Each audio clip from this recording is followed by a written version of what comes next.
Masechet Sukkah, Daf He, page 5, 4b on the bottom. Topic today is the shortest possible Sukkah, which the Mishnah says is the height of 10 tefachim.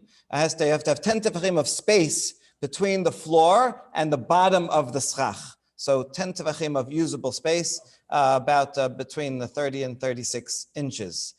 So our question today is Minalan. What is our source? How do you know it? We're going to end up with 3 different answers, and the answers are very, very interesting, and I'll show you why.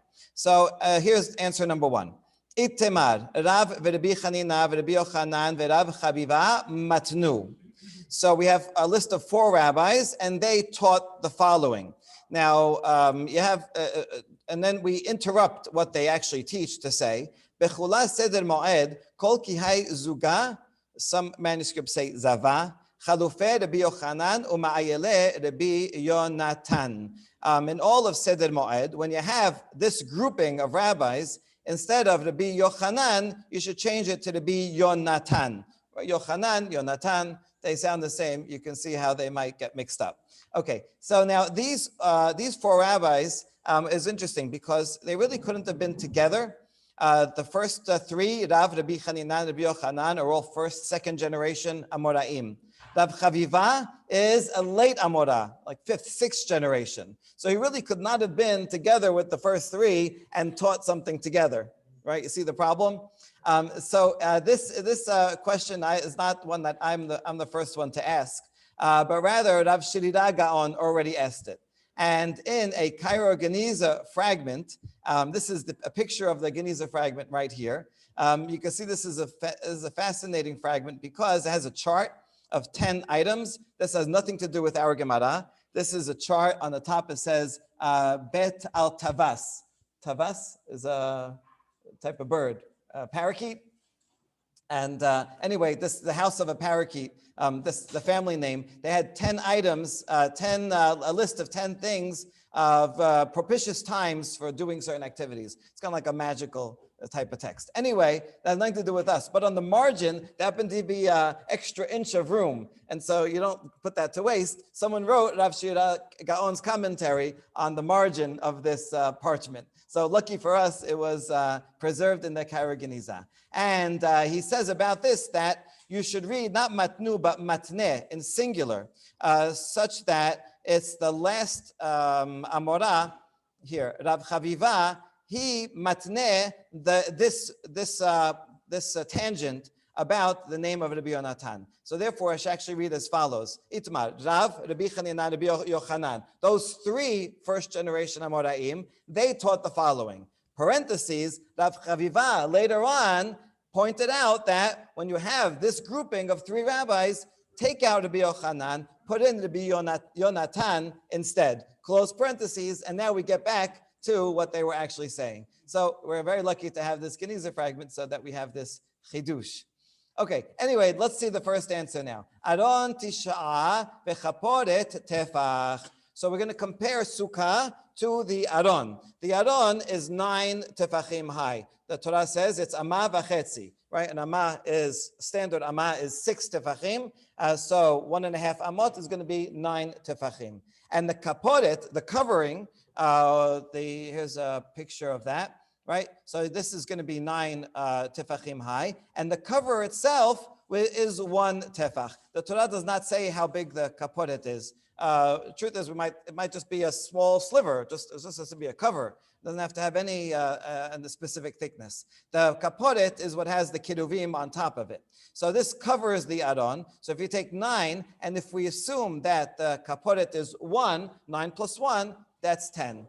That's answer number 1. This is very strange because what's the connection between the Sukkah and the Aron and kaporet? I mean, just found something that is 10. You could compare it to lots of things that have different dimensions. But there's one more step to this proof. Vetanya, Rabbi Yosef Omer, Me'olam lo yarda shechina lemata, ולא עלו משה ואליהו למרום, שנאמר, השמיים שמיים לאדוני, והארץ נתן לבני אדם. This is Rabbi Yosef. It's a statement that comes from the Mechilta. And he says that there's two absolute domains. The heavens are the divine domain, God's area, and the land is God gave to human beings. That's our domain. And you can't pass through either way. So what do we see from there? That 10 tefachim is a border, right? It's a vertical borderline between the human realm and the divine realm. So we learn from that this is a border. And since the border vertically is 10 tefachim, so too with the Sukkah, the border should be 10 tefachim. Okay, still it's a little bit, is this halacha or agada? It kind of crosses the threshold, right, between halacha and agada. And I think what it's doing is it's telling us something symbolic, conceptual about the Sukkah, that we should think of the Sukkah as holy space, right? As if we're like in the Aron. And then the parochet is, which is a cover protecting the Aron. We are inside it with the kiruvim, the protective kiruvim, right, hovering above. And it really gets into the idea of a sukkah, which is to remind us of the sukkot in the desert, which Rabbi Akiva says were like the ananah kavod, God's providence through the desert. So the leaving our house and going into tent isn't just to suffer a little, but really to feel the Shekhinah, to feel it just above us. And so we're imagining the schach as kind of God's providential resting there, that you can't, it blocks your view of the heavens, but maybe you could just see through the cracks a little bit, right? So that's a very beautiful answer, even though halachically I wouldn't think to go to the Aron first to compare it to Sukkah. Okay, so this is answer number one. We're going to dwell on this point of Rabbi Yosef a little bit more, because he says that Shekhinah never came down below 10 tefachim, and Moshe and Eliyahu never went above 10 tefachim. And the Gemara has to wonder about this. Really? This is an absolute border that you can never pass? Says that Hashem came down upon Har Sinai. That sounds like he came down onto the ground. And we say, no, lemala masa tefachim. He was just hovering 10 tefachim above. He never actually touched the mountain. All right. This is in Zechariah chapter 14, which is the haftarah for the first day of Sukkot. So I wonder if this entire sugya was maybe a derasha that a rabbi gave on the first day of Sukkot based on that derasha, based on the haftarah. And in the haftarah it says God's legs were standing on Har HaZitim. Okay, this is obviously anthropomorphic. Over there, his legs stand on, there's a big earthquake, and it's talking about the end of days. Anyway, it does say, whatever it means, that God is standing on the mountain, so he has to be touching it, right? No, lemala masa tefachim. Even that was above 10 tefachim. Okay, obviously this is not literal, geographic. There's some kind of conceptual, even though God comes down in both of these instances for a revelation or for the final redemption, still there's a certain transcendence and difference and separation between the heavenly realm. Even at these times when he's very close, there's still some distance and cannot be crossed. Okay, how about the other way? This is very parallel. We just had two tries. We're going to have two tries of breaking through the other way. Didn't Moshe and Eliyahu go up to heaven? Moshe says Moshe went up to God. It's pretty explicit. No, lemata ma'asara. He didn't. He stayed below 10 tefachim. If he stands up, he's already above. Right, good. So again, this is not literal, but rather in a spiritual sense, a prophetic sense, right? He went up to a high level of prophecy, but even that, he could not break through and actually be face-to-face, come right into actual contact with God. There's still a separation that human beings cannot break through. Eliyahu is most explicit. He actually goes to Shamayim, right? No, the whole chariots of fire, they go up, they're still, right? They don't go up too much. So that's two. We had two this way, two the other way. And so far, nobody's been able to break through. But then we have one last final proof. Parshez alav anano. Pasuk in the Yov, that's very difficult to understand. The Midrash understands it as referring to Moshe. that Me'achez, he held on to the throne, and God spread his cloud over him. So at the time of Matan Torah, probably relates to the other midrash. When Moshe tried to get the Torah, the angels were all complaining, why are you giving it to him? He doesn't deserve it. And Moshe needed God's protection. Anyway, Peresh Shaddai Miziv Shechinato Banano Alav. It means that, see, they're reading the word Parshez as an acronym. Peresh Shaddai Miziv. God gave some of his glory and his cloud upon Moshe. So what about that? The Mata Ma'asara. Even when God helped him out and sent his cloud, Moshe was still under 10. Hold on, not good enough. First half of the pasuk says Moshe was holding on to the throne. So if you're touching the throne, right, there's some contact there. He must have gone above. Well, what happened there is that the throne extended down, and Moshe was able to hold the corner right at the borderline of 10. So yes, for one moment there was some contact through this extension. And so it is able to break through in the end. And that's the end of that subsection. Okay, it's very beautiful and very deep. I think it's talking about is God immanent or transcendent? Is immanent? We like to feel God is in our lives and we can connect directly. On the other hand, God is also infinite, so maybe it's transcendent and we can never quite break through. So this sugya I found so fascinating. I wrote a 16-page commentary on it. I'm happy to share with anyone who wants to, if you want to contact me, I'll send it to you. But you can see I brought the original Mechilta that has the Rabbi Yosef statement that no one ever went up and God never came down, is the statement of the Rabbi Yosef. Over there, the Tanakh Kama, the first opinion, said that at the time of Ma'amad Har Sinai, God bent the heavens down to Har Sinai. So yes, God stayed in heaven, but the heavens themselves all entirely bent down, and so that they could touch. And so that seems to be, these two opinions here is precisely what our Gemara is struggling with, right? And taking the Biyoseh and moving it towards the first opinion. Yes, there can be more divine. You don't want to say that God leaves heavens, because that wouldn't be respectful, but that the heavens kind of move that way. I think of it kind of like the U.S. embassy in Russia. If you're in the embassy, you're actually there. It's the extension of the sovereignty of the country. That something like that happened on Har Sinai.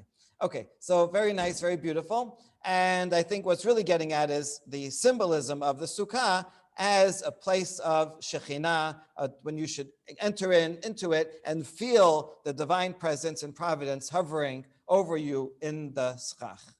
So that's the idea. Now we're just going to analyze this in a technical way about these actual measurements. Bishlama Aron Tish'a, this 10 was made up of 9 plus 1. So we know the Aron was in fact 9 tefachim. Dichtiv asu Aron aseh shetim amatayim v'chesi orko v'ama v'chesi rochbo v'ama v'chesi komato. The Aron was a cube with a man and a half on each side, so it was 9 by 9 by 9 tefachim. So yes, that's 9. But how about the kaporet? Ela kaporet tefach minalan. Doesn't say anywhere in the Torah how big that covering is. The Taneh Rabbi Chanina, Kol Aklim Shasa Moshe, Natna Ben Torah Midah, Orkan, Midat Rochban, Midat Komatan, Kaporet, Midat Orkan, Midat Rochban, Natna, Midat Komata, Lo Natna. All the other vessels in the Bet HaMikdash, it tells you the 3 dimensions. But for the covering of the Aron, the Kaporet, it tells you 2 dimensions, all right, how wide and long, but doesn't tell you how thick it is. So where are we going to learn it from? We're going to have a couple of derivations of this. So right now we're focusing just on the width of the parochet. Let's assume the smallest amount, right? We'll go with the smallest. Regarding the table, the shulchan, where you put the bread in the Bet HaMikdash, that had a border around it, which I'll show you here. Right, here you go. Here's the table. It would have shelves up on top. Here's the miskeret, is the side, right, that goes along the width. Okay, and that is a tefach. So we'll learn the parochet from the misgeret of the shulchan. Malalan tefach, afkan tefach. Okay, good. So this seems to be reasonable. but why are you learning from there? Why don't you learn from an actual entire vessel and not just a piece of a vessel? If you're going to learn from an entire vessel, the smallest of them is one side of the shulchan is one amah. So maybe this should also be one, the padochet should also be, the kaporet should be one amah also. No, tafasta merubeh, lo tafasta. Tafasta mu'at, tafasta. We have a rule that if you grab hold of a little, you know you for sure have it. If you try to grab a lot, then you're going to lose it all, right? If you try to take one bagel, you'll be good. If you try to take all the bagels, you can all fall out. So therefore, take a minimal amount that you know for sure it's got to be this big, and there's no reason to assume that it should be bigger than that. I remember we always talked about this phrase in elementary school. I was like, if you learn too much, something like if you study too much in one night, you won't procrastinate. Right. Over time. Good. That's a better example than bagels, right? Just do 1 page a day. Don't try to finish all Shas in one day. You won't remember anything. Okay. Misis. Hold on. There's other things that we could learn from. The sis that the Kohen Gadol wore on his forehead. That's a size, and we know how big that is, the Tanya. Sis tomek kemin tas shel zahav. The sis was a metal plate, gold. Its width was just 2 esbaot. That's even smaller than an amah, just 2 fingers wide.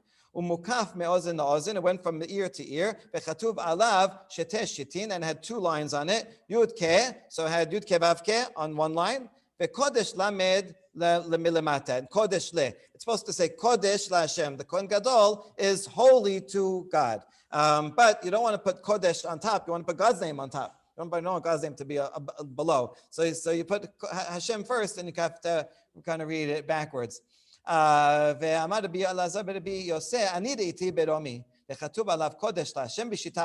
says, I saw it in Rome. What was it doing in Rome? Well, after the Romans destroyed the Bet HaMikdash, we know they took the menorah, right? We have that on the arch, but they also took all the other valuable items, including the seats, and they put it on display in the Temple of Peace. That's what the Romans call it. It's an ironic name. It's all the temple of all the things that they stole in war.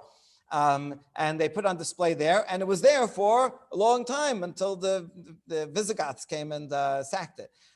So the Rabbi Eliezer said he went to Rome and he went to the Temple of Peace, and amazingly, right, hundreds of years later, he was able to see.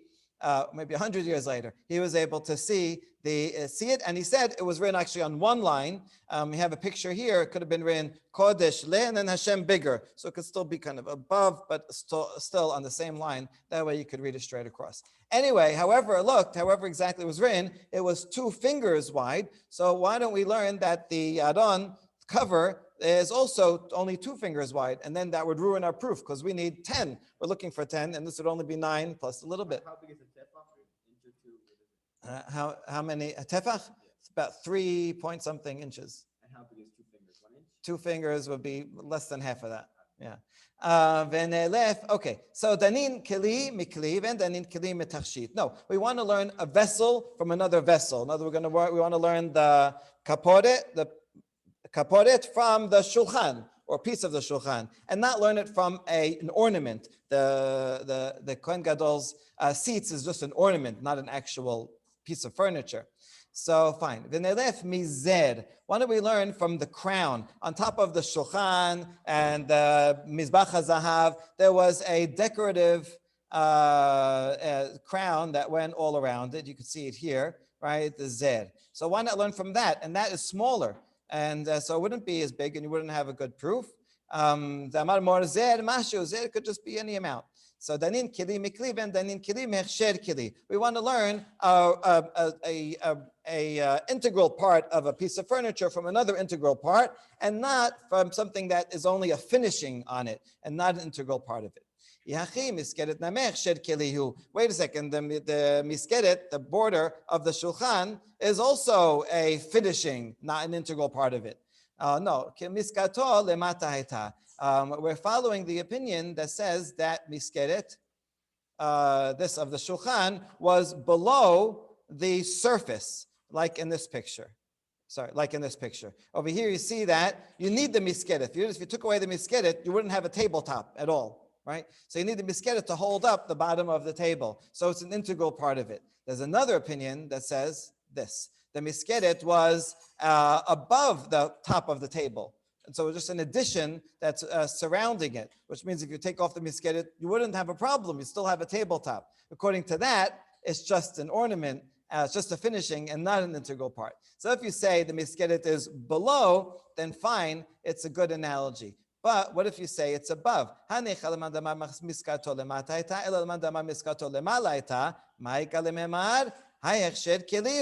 it's just a finishing. אלא תנין דבר שנתנה בו תורה מידה, מדבר שנתנה בו תורה מידה. והלכי חוסיס וזר שלא נתנה בהן תורה מידה כלל. Rather, is still a good reason to compare the kaporet to the miskeret of the shulchan, the top of the shulchan, because the Torah explicitly tells you how big that is. The Torah does not explicitly say anything about the seats or the zed. Doesn't say anything at all about it. So therefore, we should learn from something explicit and not something that is not spoken about. Good. So that's one answer to the question. So we're still within the 9 plus 1, right? That's the proof that we have 10. And that 1, how do we know it? From the top of the shulchan. Okay, now we're going to have a second answer to the 1 tefach. How do we know that the kaporet was 1 tefach? Rav Huna amar mehacha al penei kaporet kedma. When you do the para aduma, you take it out to Har HaZeitim, and you do shechita of that para aduma there, and you sprinkle, the kohen would sprinkle the blood of the para aduma from Har HaZeitim towards the aron. Right now, it wouldn't reach it because he's very far away. But you have to have a direct line of sight right as we saw previously. And so he's doing it towards the front, peneh hakaporet. Now, if he has to sprinkle the blood towards the face of the kaporet has to have a face. It has to have some width. If it's just it's just a tiny piece of tinfoil, then there's no face of it. So it has to have some amount. So how much is that panim? And panim pachot mitefach. There's no face that's less than 1 tefach. Now, if it's talking about faces of human beings, everybody's face is bigger than 1 tefach, right? Maybe it's talking about the main part of a face, which would be like the forehead and eyes. Huh? Or maybe baby, that's going to come up too, right? Something like that. So now we're going to say, what kind of face are you talking about? Maybe it's the face of a bird called Bar Yochani, which was known as a giant bird. It's like this mythical, huge bird. Here's a picture of what it might have looked like a dinosaur or something. And so maybe it's something like that. So, and that's a face, and that's big. We apply the same rule as before. Tafasta merubeh lo tafasta, tafasta mu'at tafasta. Why would you assume it's the biggest face you can find? Just a normal face. Okay, fine. Well, if you can look for the smallest based on that rule, well, you can find a tiny bird that has a little tiny face, and then there would be less than a tefach, and you wouldn't have a proof. Pene gamar. Oh, so Rav Huna is actually learning from the word pene. We're going to make a gezerah shava. Where else does that word appear in the Torah? This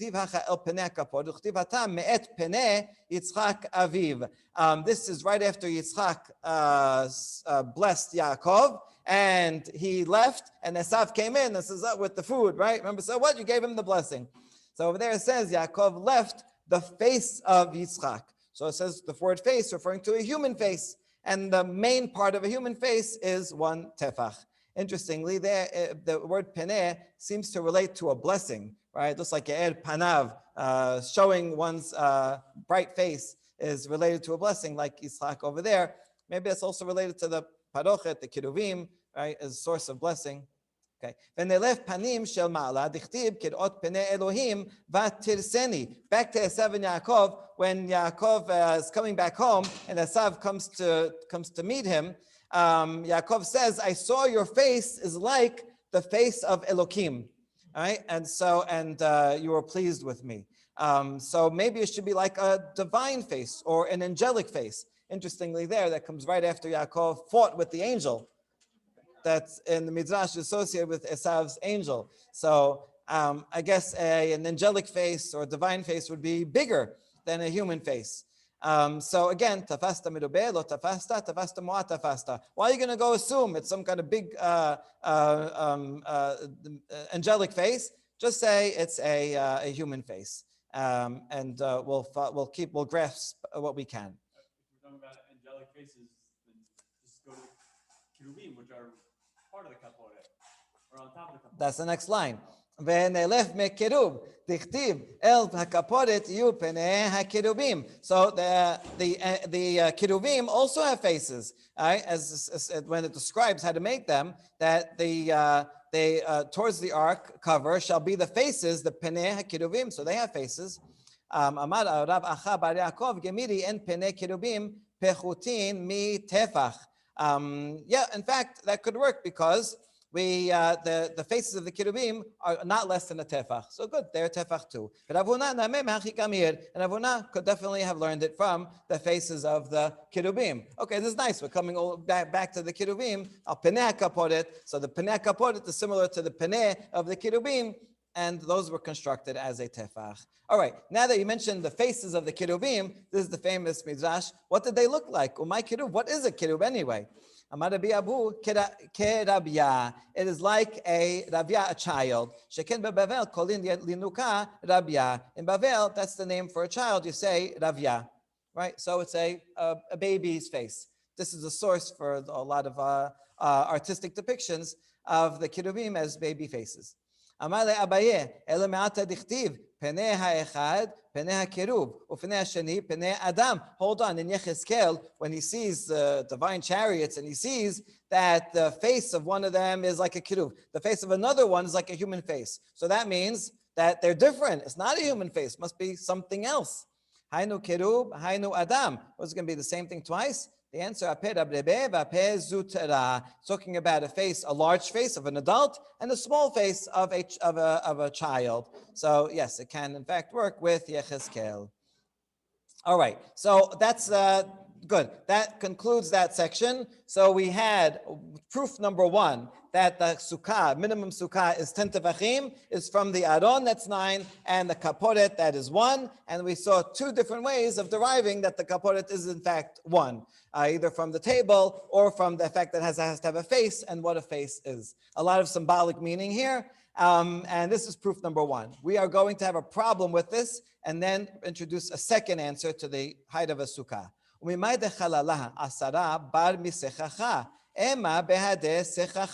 If you take 9 plus 1, the 1 is the cover. That means the cover is included in the 10. If you transfer that to a sukkah, it would mean the thickness of the schach is within the 10. So the airspace of the sukkah would only be 9. And this would be more machmir. If you had the airspace of 10 and the schach on top of that, it wouldn't be good. But that's not what our Mishnah says. Mishnah says that you can have an airspace of 10 and schach on top of that. Right, so it gives you a little more room. If you learn it from the aron and the paroch and the kaporet, then you're going to have only airspace of 9, and the 10 has to include the schach. So this, we throw out this whole proof after all that work. Okay, but don't throw it out totally. I think the symbolism is still there, and that symbolism is going to continue in the next part. The next part, we're going to learn it also from the kaporet, but from the kaporet and above. I'll just show you a picture first before. What we're going to learn here is that the just like from the floor to the kaporet was 10, from the kaporet itself to the top of the wings of the cheruvim is also 10. And so we're going to learn that 10, right, from the kaporet and the cheruvim itself being 10. So here's how we're going to derive that that's 10. How do you know it? We're going to do it by a ratio. We're going to compare the Bet HaMikdash of Shlomo to the Mishkan in the Torah. Tichtiv, והבית אשר בנה המלך שלמה לאדוני 60 אמה אורכו, ו20 רוחבו, ו30 אמה קומתו. The Bet HaMikdash of Shlomo was 60 amot by 20 by 30. We're interested in the 30. It was 30 amot high. Good. וכתיב, קומת הקירוב האחד 10 באמה. Now, Shlomo HaMelech, in addition to the regular kirubim, the small ones that sit on top of the aron, he, for some reason, made huge kiruvim that filled up almost the entire room with giant wingspans. And how big were those kirubim? They were 10 amot high. And from the floor, they were from the floor all the way up. They didn't sit on top of the aron. So what do we learn from there? What's the ratio between a kiruv and the height of the ceiling? Well, the kiruv was 10 and the ceiling was 30. So that's 1 to 3. So the height of a kiruv is a third of the total in the Bet HaMikdash. ותניא, מה עשינו בית עולמים? קירובים בשליש הבית הן עומדין, משכן נמה, קירובים שליש הבית הן עומדין. And we're assuming that that ratio applies also back to the Mishkan. The Mishkan was shorter. How big was the whole Mishkan? How tall was it? 10 amot. But the Kiruvim are going to be in the same ratio that high. So Mishkan kamave 10 amot ichtiv 10 amot orech hakaresh. Right, the Kedashim, the pillars were that long, so that's the height. Kama have lehu shitin pushche. So how many tefachim is that? There are 6 tefachim in an amma. So that makes 60. 60 tefachim altogether is the height of the Mishkan. Tilte kama have, a third of that is 20. Esrim pushche. Dal asara daron vekaporet. Now if you take away 10 for the adon and the kaporet, because we already proved that that's 10, right? This ratio is only for the Kiruvim, it's not for the Adon. We're taking away 10, so we have 10 left over. No, but the original thing in the original Mikdash it was only the Kiruvim, not the Adon included. Yeah, not the Adon included, but it means the top of the Kiruvim reached a third. So here too, the top of the Kiruvim have to reach a third. You're right. You can find holes in this logic, but again, it doesn't seem that this is strictly a halachic source, but is somewhat agada, and we will understand the symbolism. So if you take away that 9 plus 1, we're accepting that it was 1. We didn't have a problem with that before. The problem before was just that we needed space of 10, right? Not space of 9. So what do you have left over? Pashulu asara uchtiv vayu kirubim porese chenafayim lema'ala. Here's the key word: sochechim bechanfehem al hakaporet. What is the purpose of the kiruvim? They would spread out their wings upwards. Sochechim. That word sochechim is the same as the word sechach, same as the word sukkah. That the word means to hover over or to protect or cover, but with their wings upon the kaporet. And so, and so now we see that, go to the picture here, right? If you take from right above the kaporet until the right under the wings is going to be a full 10 tefachim of space.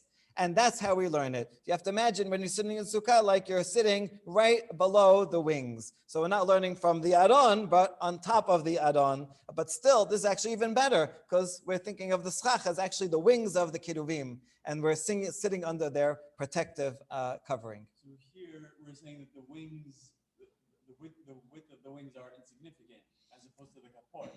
The width of the wings, you mean how, like, tall? How Thickness of the wings doesn't matter. Saying that the wings are above 10, not right. Patience. Right. Next line.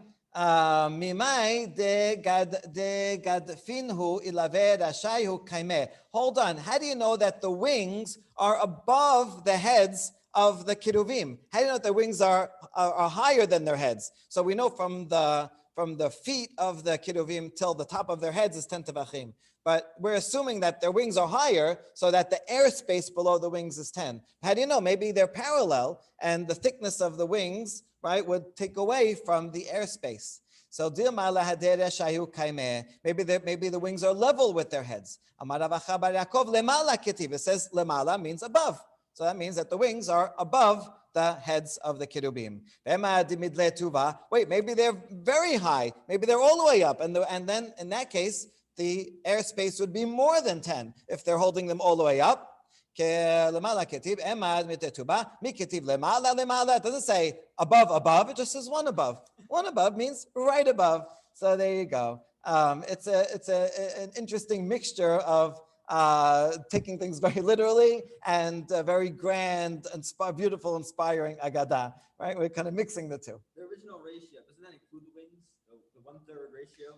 No, it includes the top of the head. The top of the head, okay. Right. And by the way, we said before that the head of the keruv is also one tefa. really, it's also 9 plus 1, you could say. It is right. There is a 9+1 aspect to it, right? But the 1 is integrated as part of it. All right, good. So that is the second proof, right? Again, we're trying to figure out why does the Mishnah say the minimum is 10. By the way, I should point out that this entire question is really unnecessary, right? Because you could say simply, why should the minimum sukkah be 10 tefachim high? Because in all of halacha, what's the definition of a wall? 10 tefachim is the minimum. We for eruvin, if you want to make an enclosure, then the wall has to be 10 tefachim high. For kilayim, if you want to separate two areas of your field, then you have to have a wall that's 10 tefachim. That's simply the definition of a wall. So you can, since you need 3 walls, they have to be 10 tefachim. Otherwise, they're not walls, right? So actually, this whole Gemara is not necessary. You didn't have to ask it at all. It doesn't ask this in Shabbat. Actually, in Yerushalmi, it does ask this in Masechet Shabbat and brings the beginning of our sugya. So it might actually originate in Yerushalmi Shabbat, then it's transferred to Yerushalmi Sukkah, and then transferred to Bavli Sukkah. But during the process, I think takes on all this symbolic meaning. So the truth is, since we can just associate this with all of halacha, just the definition of a wall, I think that adds to the case that we've been making that this entire Gemara is meant to be agada and meant to sensitize us to the spiritual symbolism of the Sukkah being like we are in the Bet HaMikdash, feeling the Shekhinah, that Tzchach being like either the kapodet or the protective wings. And there's actually a good source because the word, if you want to know what Sukkah means, sochichim, that, right? It's a good, you look in your concordance and you'll find the word sochichim there. And that beautifully reminds us of God's protection and providence in the desert as well. Okay, that is all answer number 2. We're going to have one last answer. First, we're going to reject the ones before. All this follows is good according to the Meir. He thinks that an amma was a medium-sized amma. Now, even though amma is based on a person's arm, right? But nevertheless, they had different official lengths. And a medium one, we assume 10 tefachim, 6 tefachim is 1 amma. You can try it on your hand and be about right. But Rabbi Yehuda says, yes, when they were building the Mishkan, and that's to be this high and all that, they used that medium measure. V'shel kelim hamisha. But when they built the vessels of the Bet HaMikdash, they used a shorter amma, where each amma is only 5 tefachim.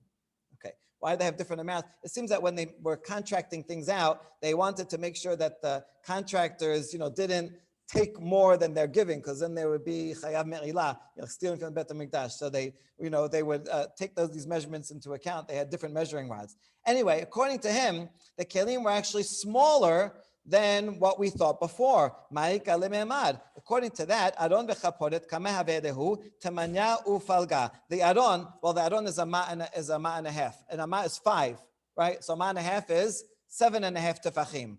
Plus 1 for the kaporet is 7.5 plus 1 is 8.5. So that means the entire Aron and paroch and kaporet is 8.5. Pashuluhu chad sereu falga. Now the height of the Mishkan is still 10 amot out of regular 630 amot, because those are made out of the 6 ones. So there's still a height of 20 is going to be a third of the